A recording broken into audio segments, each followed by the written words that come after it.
이번 시간에는 수필과 오달락 에세이에 대해서 살펴보도록 하겠습니다. 수필을 오달락 에세이로 바꿨을 때 어떠한 차이를 느낄 수 있는지, 또 수필을 오달락 에세이로 바꾸는 것이 괜찮을지, 그런 것에 대해서 살펴보도록 하겠습니다. 순서는 수필을 오달락 에세이로 바꾸기 위해서 첫째는 문학 장르로서의 수필에 대해서 먼저 이야기를 하고, 그 다음에는 수필의 예문을 하나 읽어본 뒤에 그 예문을 어떻게 하면 어떻게 오달락 에세이로 바꿀 수 있는가 하는 것을 살펴보도록 하겠습니다.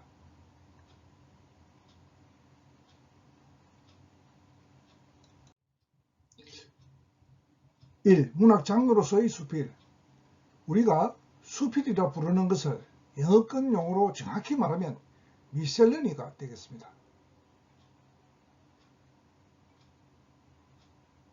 그러니까 수필이라는 번역어를 사용하겠다면 정확하게 말하면 경수필이 되겠죠. 경수필.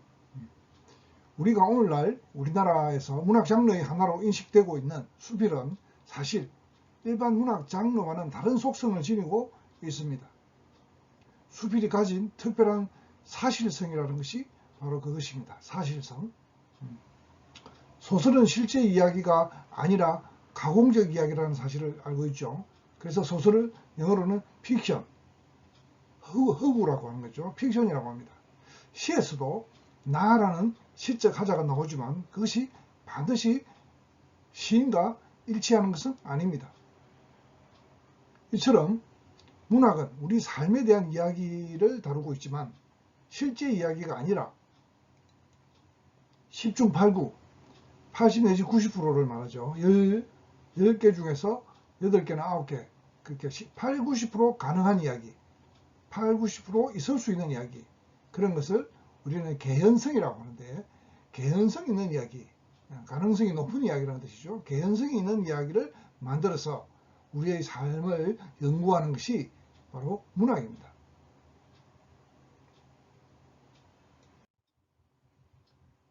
수필의 산문성이 소설에 가깝다면 수필의 내용적인 그 서정성은 시에 가깝습니다.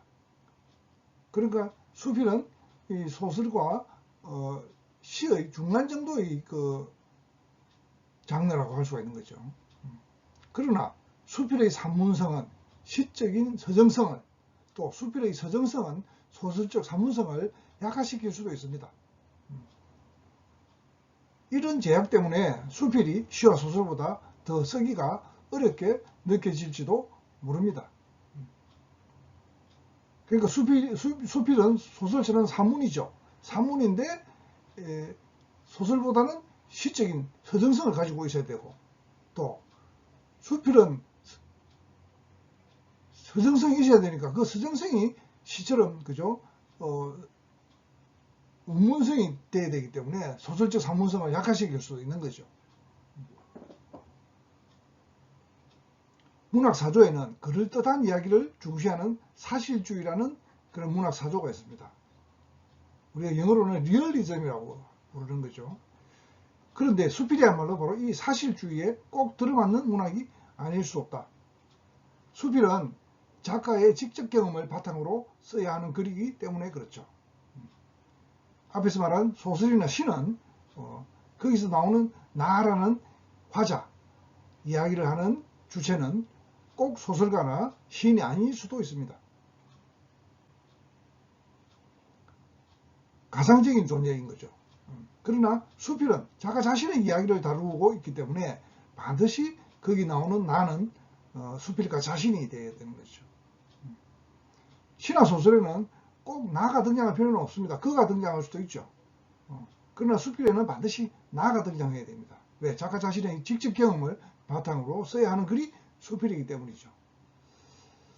그래서 수필은 어떤 경우에는 고해성사, 가톨릭에서 하는 고해성사처럼 생각될 만한 글의 그 내면성, 그 비밀한 그런 성격, 내면성이죠. 내면성도 수필 쓸 때는 하나의 어려움 중의 하나일 것이다.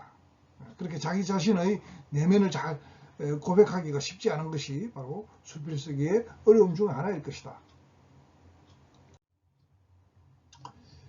수필은 말 그대로 붓 가는 대로, 즉 붓을 진 사람의 생각이 붓을 이끄는 대로 써나가는 장르이므로 형식이 따로 있을 리는 없죠. 원칙적으로 말하면 그렇습니다. 형식을 굳이 찾자면 세상의 모든 이야기가 갖춰야 할 시작과 중간과 끝, 그런 것이 있는 이야기가 돼야 한다는 것뿐이죠. 형식이 있다면 시작과 중간과 끝이라는 형식이 있을 뿐이죠. 그래서 수필에 무슨 어떤 규칙이 있는 것처럼 이야기하는 것은 잘못된 것이죠. 시작과 중간과 끝은 있어야 되겠죠. 하나의 이야기니까. 수필을 쓰면서 이야기를 기성전결 이렇게 4단계로 구조로 쓰거나 하는 것은 작가의 재량에 의한 것이지 규정된 형식은 아니죠. 하나의 완결된 이야기이기 때문에 시작과 중간과 끝 이런 3단계는 있어야 되겠죠. 4단계는 기성전결 같은 4단계는 그 3단계를 좀 변형시킨 것입니다. 수필이 짧은 그림으로 시작과 중간과 끝이 있어야 한다고 반드시 3단 구성을 하고 기성전결 구조로 쓴다고 4단 구성을 해야 하는 것도 아닙니다. 뭐 5단 구성도 있을 수 있고 6단 구성도 있을 수 있죠. 단이 많아진다고 글의 길이가 길어지는 것은 아닙니다. 한 단 내의 문장이 숫자가 적어지면 단은 많아져도 문장 전체의 길이는 길지 않을 수도 있죠.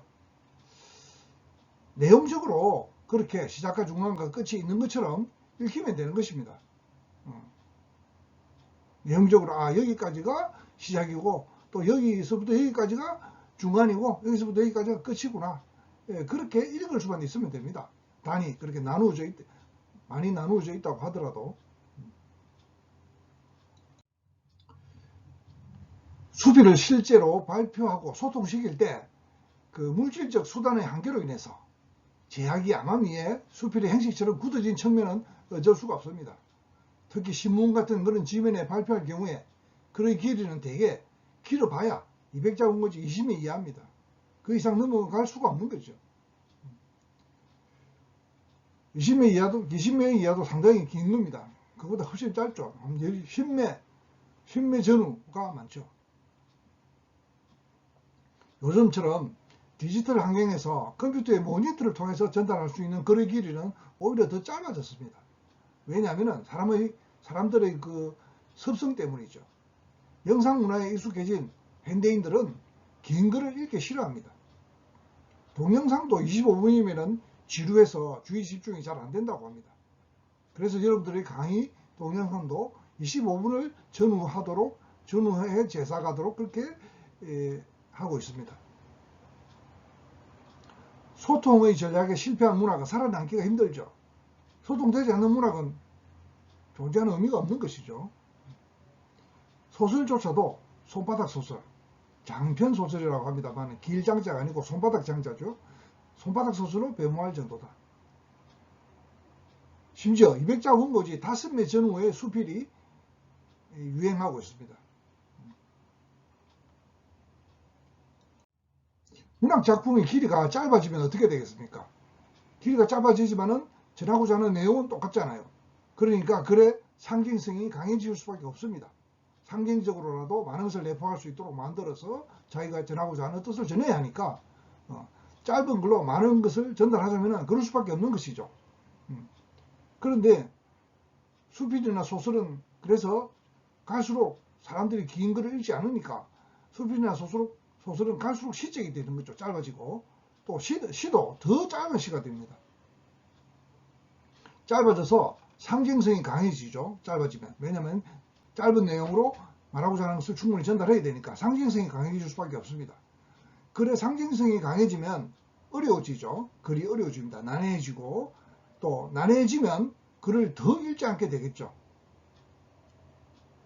디지털 환경이나 영상 문화의 번성은 문학의 위기로 이어집니다.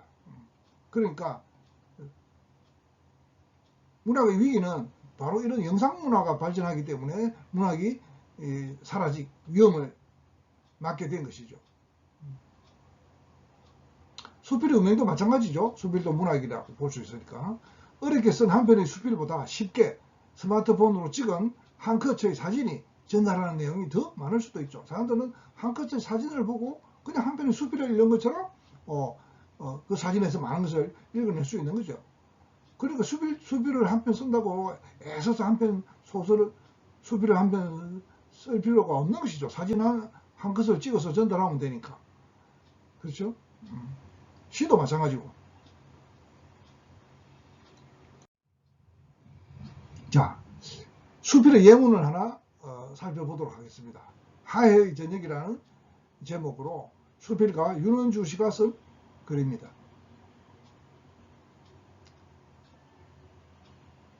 하루가 저물었다. 이른 저녁 하늘에 성은 별이 돋고 사람들은 종종 걸음으로 집에 돌아가고 있다. 하루의 끝에 저토록 맹렬히 고픈 배와 허기진 삶을 안고 달려갈 집이 있다는 것은 얼마나 다행한 일인가. 퇴근길의 차량들은 모천으로 회귀하는 연어들 같다. 시인 안도회는 연어라는 말에서 강물 냄새가 난다고 했다. 연어들이 간절히 돌아가고 싶은 곳의 냄새가 그 이름에서 난다면 사람이라는 말에서는 집의 냄새가 날까? 밥이 끓으며 나는 구수한 냄새가 사람에게서 그대로 느껴지면 좋겠다. 잘 마른 빨래의 햇빛 냄새, 엄마의 품속 푸근한 그 냄새가 사람에게서 났으면 한다. 우리들이 궁극적으로 연어의 강물처럼 그리는 곳은 바로 집이니 말이다. 집의 의미가 상당히 시적으로 잘 표현되어 있습니다. 그렇죠? 집은 마음의 안식처고 또 피곤한 육신의 안식처죠. 하루 일과가 끝나면 돌아가서 푹 쉴 수 있는 곳이죠. 자, 두 번째 문단을 봅시다. 어린 시절의 하루는 엄마들이 부르는 소리와 밥 짓는 연기로 저물었다. 하루 종일 손등이 쩍쩍 갈라지도록 추운 밖에서 놀던 겨울날, 저물녘 마을의 굴뚝에선 어느새 흰 연기 피어오르고 엄마의 부르는 소리는 우리를 집으로 끌었다. 밥이 익고 있는 무쇠솥 앞에 앉아 벌겋게 익은 숯불에 언 손을 녹이며 언니와 둘이서 섬집 아기를 부르곤 했다. 식사 후 설거지는 어린 우리 두 자매의 목, 둘이 조잘대며 설거지를 하는 시간도 소꿉놀이 마냥 재미있었다.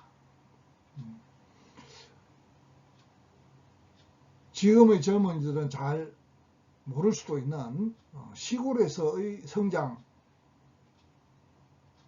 환경을 추억으로 잘 그려내고 있습니다. 이런 추억은 요즘의 시골에는 드물지도 모르겠습니다.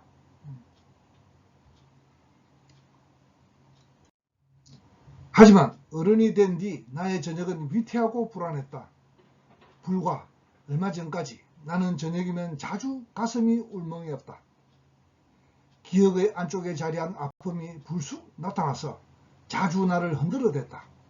20년도 훨씬 넘은 시절, 일하는 날을 기다리며 할머니와 하루를 보내야 했던 유난히 예민했던 어린 딸은 엄마를 찾아 목이 쉬도록 울곤 했다. 나는 저녁마다 환청으로 아이 울음소리를 들었다. 예민한 딸의 분리불안은 어린이집에 갈 때까지 계속되었고 하루에도 몇 번씩 일을 그만두어야 할지 고민했다. 그토록 좋아하던 동요 섬집 아기도 나를 힘들게 했다. 그 노래를 들을 때면 목젖이 부어올랐다.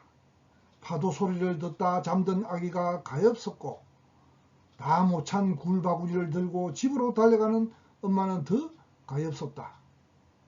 노래 속의 엄마와 딸 이야기죠. 그것을 연상한 거죠. 이제 그 딸은 이제 본인의 딸로 돌아온 것이죠. 이제 그 딸은 20살이 훨씬 넘어서 엄마에게 곧잘 조언도 하는 어른이 됐는데 저녁 무렵의 나는 여전히 옛날 기억의 언저리를 맴돌고 있었다. 저녁이면 고아처럼 작고 약한 마음속의 그 엄마를 달래지 못해 쩔쩔맬 때가 많았다. 그러니까 어린 시절에 아이를, 지금의 딸이죠. 어린 시절의 딸을 키우던 그때 젊은 엄마, 그 젊은 엄마를 생각하는 것이죠. 과거를 생각해 보는 것이죠. 그것은 행불행의 문제가 아니었다. 나는 근원적 설법처럼 그 감정을 안고 살았다. 그러니까 섬집 아기에 나오는 엄마처럼 생활전선에서 부대끼다 보니까 딸을 잘 돌보지 못했던 그러한 슬픔을 말하는 것 같습니다. 그러니까 이분은 만약에 20살, 25살 정도의 사회생활을 시작했다 하더라도 딸이 20살이 됐으니까 적어도 40대 후반이나 50대에 들어선 그런 분이라고 볼 수가 있겠네요. 다음 문단도 봅시다. 마음속 슬픈 나와의 하해의 시간은 전혀 예상하지 못한 곳에서 찾아왔다. 대학 입학 뒤 사흘 이상 집에 머물 기회가 없던 딸이 코로나 온라인 개강으로 한 달 이상 집에서 지내게 되었다.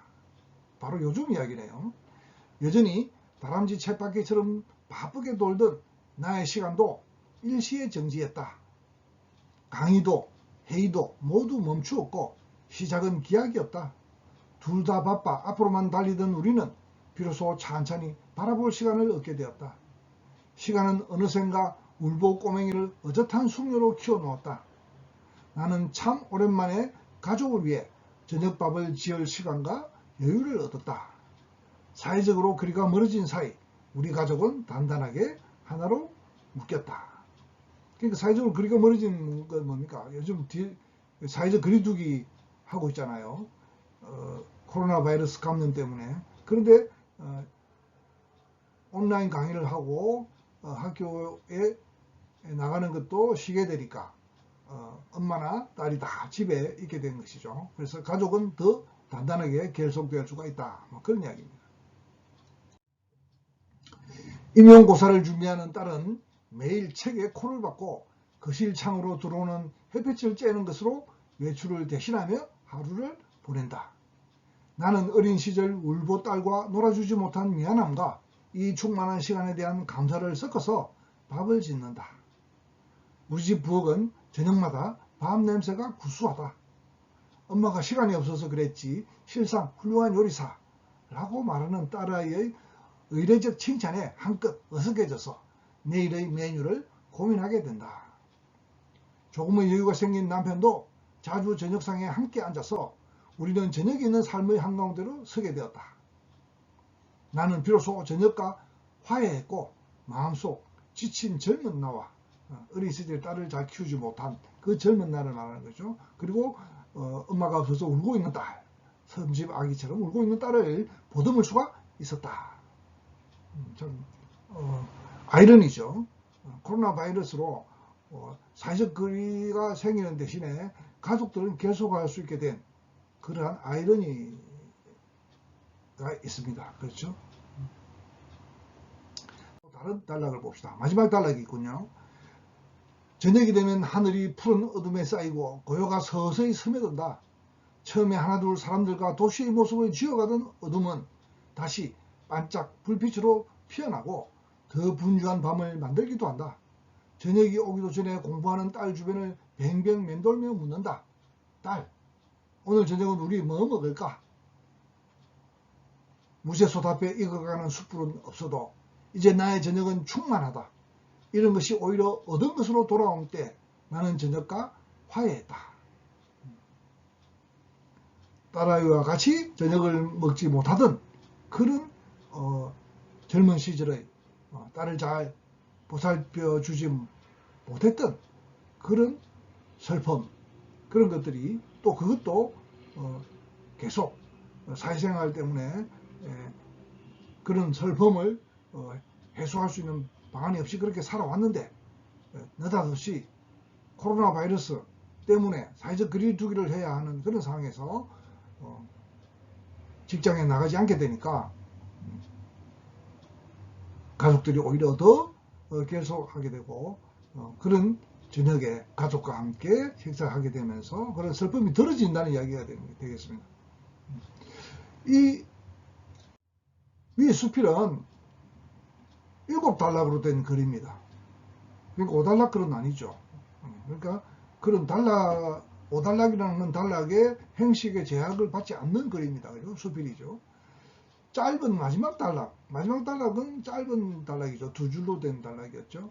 그 단락을 앞에 붙여가지고 한 단락으로 치더라도 6단락이 되는 거죠. 이 글은 창의 글쓰기 강의를 담당하고 있는 수필가가 창의 글쓰기 교수들에게 강의용 자료로 제공한 것입니다. 근데 이것은 그냥 수필이고 우리는 에세이, 5단락 에세이를 수업에 쓰는 것을 가르치는 것이므로 수필가에게 우리는 5단락 에세이를 가르치니까 5단락으로 만들 수 있겠느냐고 물어보고 가능하면 5단락으로 만들어 달라고 부탁을 했습니다. 내가 부탁을 했죠. 아래 소개하는 5단락은 수필가 자신이 글을 큰 내용 변화 없이 단락만 5단락으로 바꿔서 준 것입니다. 이 글이 5단락 에세이로 어울리는 글인지는 회의적입니다. 내가 생각할 때 그런 거죠. 수필가 자신은 별 문제 없다고 생각하지만 말입니다. 우리가 앞에서 수업한 것처럼 우리가 수필, 오늘날 우리나라에서 문학의 한 장르로서 말하는 수필은 대단히 미셀레니적인 그런 글이죠. 우리말 하면은 경수필이 되겠습니다. 그러나 오늘날 영어로 된 에세이라는 글은 중수필이라고 번역하는 것이고 우리나라에서 말하는 수필과는 거리가 있는 그런 글이죠. 그런데 우리나라에서 말하는 이 수필이라는 이런 경수필을 에세이처럼 5단락으로 억지로 바꾼다면 어떤 느낌이 들까? 그런 것을 알아보기 위해서 일부러 저는 부탁을 했던 겁니다. 그러면 5단락으로 바뀐 글을 살펴보도록 하죠. 글 내용은 똑같습니다. 자, 1단락은 첫째 단락은 똑같죠. 하루가 저물었다. 그리고 쭉 나가서 우리들이 궁극적으로 연어의 강물처럼 그리는 곳은 바로 집이니 말이다. 집이 이야기의 배경이 된다는 이야기죠. 집이 이야기의 배경이고 그 집은 가족들이 사는 곳이죠. 그러니까 가족과의 관계가 지금 이야기될 것이라는 암시가 충분히 나오죠. 일단 첫째 단락은 변화가 없습니다. 그대로입니다. 보태진 것도 없고 들어진 것도 없습니다. 자, 그러면 두째 단락을 보겠습니다. 두째 단락도 변한 것이 없습니다. 수필가 자신의 어린 시절 이야기입니다. 어린 시절 이야기죠.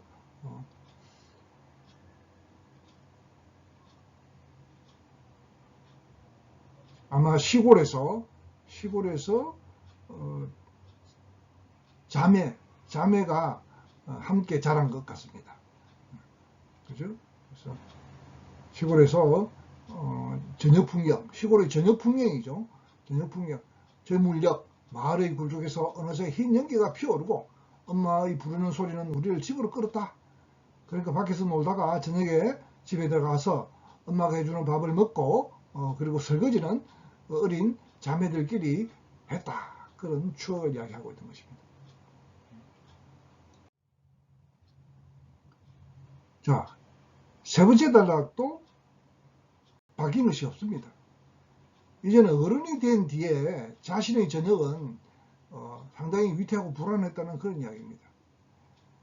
왜냐하면 어른이 된 뒤에 아이를 낳고 딸을 낳았죠. 딸을 낳고 그 딸을 할머니에게 맡겨놓고 밖에 나가서 사회생활을 해야 했던 엄마의 그 심정이죠. 엄마의 심정. 그러니까 어릴 때 좋아하던 동료 섬집 아기처럼 딸을 그렇게 밖에 키울 수 없었던 것. 그런 것에 대한 슬픔을 지금 추억하고 있습니다. 젊은 시절의 딸을 잘 돌보지 못했던 그런 슬픔이 생긴 그 시절을 추억하고 있습니다. 컴플렉스가 됐다는 얘기죠. 근원적 슬픔이라고 말하니까 딸을 잘 직접 자기 손으로 잘 돌보지 못했다는 그런 마음의 부담감, 그런 것을 이야기하고 있습니다. 여기서 바뀐 것이 없습니다.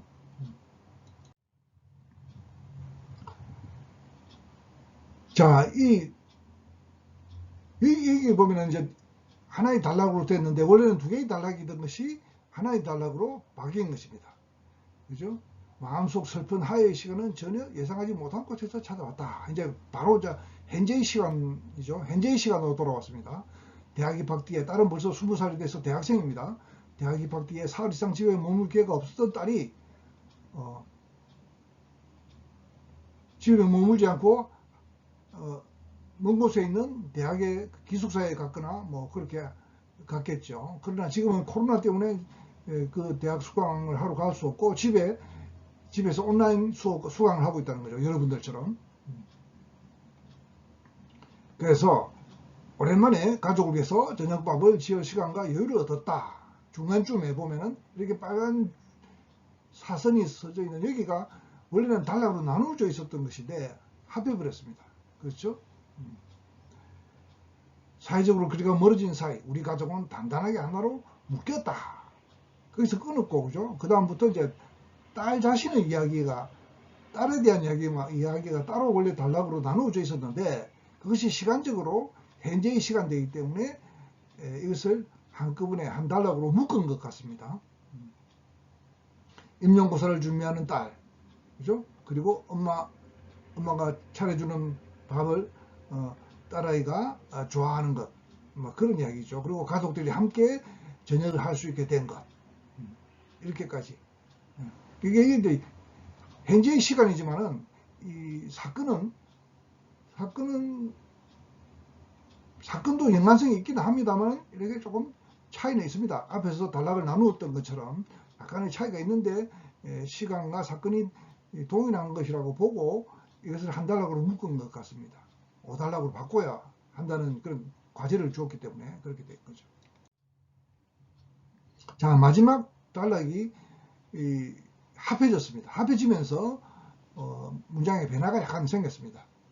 그 앞에 있는 두 단락은 합해지면서 아무런 변화가 없습니다. 그 단어 하나도 바뀌지 않았습니다. 그러나 이 마지막 단락에 오면은 이 변화가 약간 있습니다. 읽어봅시다. 저녁이 되면 하늘이 푸른 어둠에 쌓이고 고요가 서서히 스며든다. 처음에 하나둘 사람들과 도시의 모습을 지어가던 어둠은 다시 반짝 불빛으로 피어나고 더 분주한 밤을 만들기도 한다. 저녁이 오기도 전에 공부하는 딸 주변을 뱅뱅 맴돌며 묻는다. 앞에는 그렇게 돼 있었죠. 묻는다. 그러면서 직접화법으로 딸, 오늘 우리 뭘 먹지? 이렇게 물었죠. 근데 이것을 완전히 간접화법으로 이렇게 바꿔버렸습니다. 바꿔버리고 뒤에 있던 짧은 하나의 단락을 이렇게 합쳐버렸습니다. 이 빨간 사선이 그어진 것이 바로 단락이 나누어졌던 곳인데 합쳐졌죠. 그러니까 이렇게 단락을 합치려고 하다 보니까 앞에 있는 이 직접화법의 의문문이 부담이 됐던 것입니다. 그래서 이렇게 간접화법으로 간접 의문문으로 바꿔버렸습니다. 무쇠소답에 익어가는 숯불은 없어도 이제 나의 저녁은 충만하다. 이런 것이 오히려 얻은 것으로 돌아올 때 나는 저녁과 화해했다. 그 불안하고 부끄러웠던 양심의 부담이 되었던 그 저녁과 화해할 수 있게 된 거죠. 딸과 저녁을 함께 못하고 딸을 저녁을 먹이면서 잘 돌보지 못했던 그런 불화했던 저녁과 화해했다는 얘기죠. 자, 이렇게 5단락으로 바꾸는 데는 원글의 4, 5단락이 합쳐지고 6, 7단락이 합쳐졌죠. 7단락에서는 2단락이 줄었죠. 7단락에서 5단락이 됐으니까 2단락이 줄었습니다. 4, 5단락을 합치는 데 있어서는 내용의 변화가 없고 글만 합쳐졌죠. 6, 7단락의 합침에서도 크게 변화는 없지만 직접 화법의 질문이 간접 화법으로 바뀌는 변화가 생겼습니다.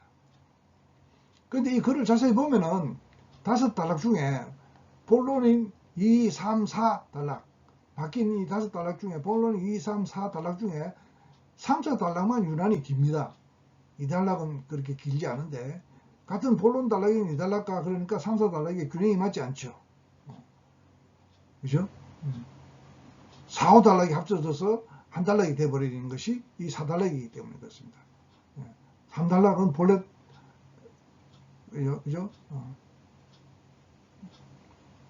길었습니다. 본래 좀 길었습니다. 수필가는 5단락으로 만들 때 이야기에서 시간적 배경만 고려해서 이야기를 재구성했습니다. 그러다 보니까 우리가 수필이라고 부르는 그런 개인수필의 자연스러움, 미셀레니의 자연스러움이 약간 사라진 것 같습니다. 아무래도 에세이는 형식적인 그런 구조가 있기 때문에 그런 딱딱함이 생겨버린 것이죠. 그런 형식 속에, 오달락 속에다가 이 갱수필의 자연스러움을 집어넣어 버리니까, 억지로 집어넣으니까 그런 자연스러움이 많이 사라진 것입니다. 그래서 수필과 에세이는 이렇게 차이가 있을 수 있다. 되도록이면은 수필을 에세이로 바꾸는 일은 건장할 일은 못 되는 것이죠. 자, 여기까지입니다. 수업 중에 의문사항이 생긴 것은 밴드 채팅이나 이클래스 질답 게시판을 이용해 주시기 바랍니다. 수고했습니다.